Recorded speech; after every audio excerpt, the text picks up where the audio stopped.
All right, hey everyone, this is Rob Gore. We're going to talk about classes of joints. Made some drawings for this, which is enjoyable to me. So let's get started. So the first class of joints is bony joints. And these are made up of two bones um, fused together. They're not actually movable, and them not being movable is called synostosis. Some examples are the mandible, which in children is actually two bones and it fuses into one. And also the diagram here, in a child, they have the growth plate or the epiphyseal plate between the epiphysis and the diaphysis. You can see these here.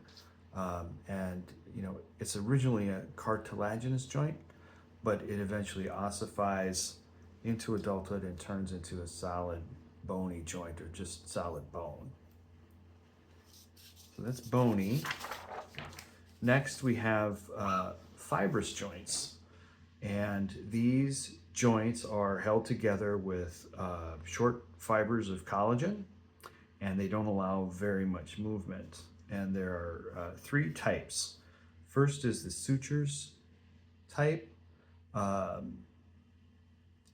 It allows a little bit of movement, which is probably good.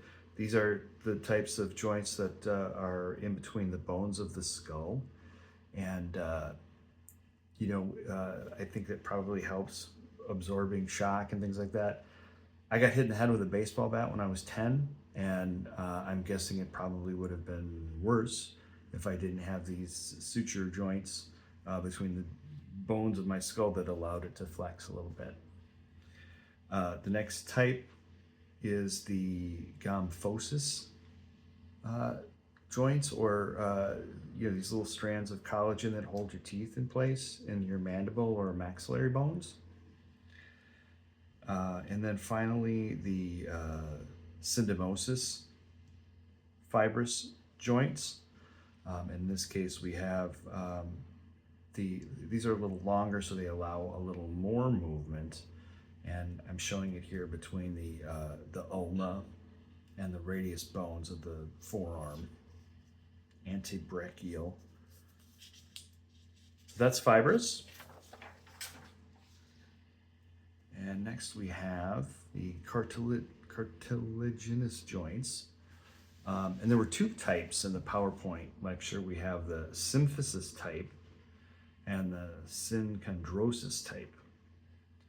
So the symphysis type are made up of this thick fibrocartilage that we talked about in the histology unit.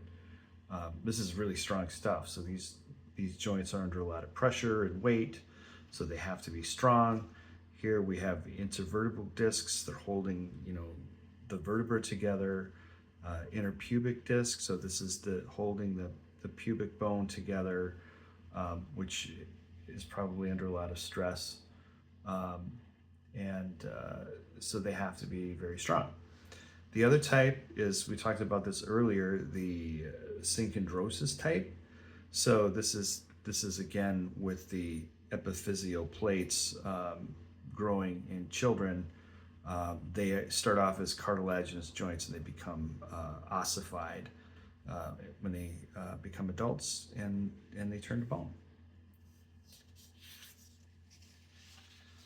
And then finally, we have the synovial joints. And these are the most common, and I think they're probably more complex than the other ones. In addition to this hyaline fine articular cartilage at the ends of the bones, which reduce friction, the joint is sort of held together with this fibrous cartilage capsule. And there's also a synovial membrane inside, and that holds in this synovial fluid inside the joint cavity, and that provides even more reduction of friction, so you get a real nice, efficient movement there. And for this one, I also included the 6 forms of the synovial joints. That's actually part of the other assignment, but just real quick, you have the ball and socket joints in the hip and the shoulder, condylar joints, which are between the metacarpals and phalanges. Saddle joints, which is the trapezium and thumb. It's actually down here. Plane joint between the carpals. Hinge joint was the elbow and the knee, and pivot, which is the head of the radius with the ulna. So that is the 4 types of joints. Thanks for watching.